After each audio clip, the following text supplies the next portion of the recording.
As a Pre-K 4 teacher, I intentionally align my instructional practices with our district's vision and mission, which states that educational excellence is the right of every student.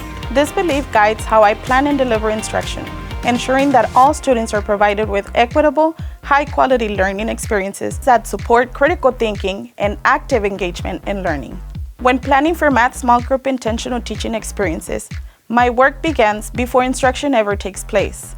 I rely on both formal and informal observations collected throughout the day to guide my planning. These observations, along with our ITEs, allow me to select activities that are engaging, meaningful, and appropriately challenging for my students. Through this planning process, I am able to identify what students already know, as well as the skills and concepts they still need to develop.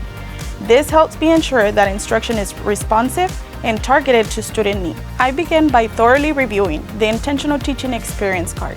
I identify the objective, review the materials needed, and study the guiding questions that will help focus my observations during instruction. This allows me to meet the needs of learners who benefit most from hands-on experiences, movement, and active participation.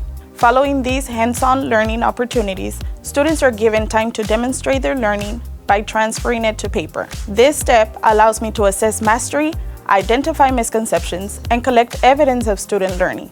Writing is intentionally embedded into math small group instruction to reinforce conceptual understanding while also supporting fine motor development and early literacy skills. Through this reflective and data-informed planning process, I continuously adjust instruction to meet the learning needs of my students and support their ongoing academic growth.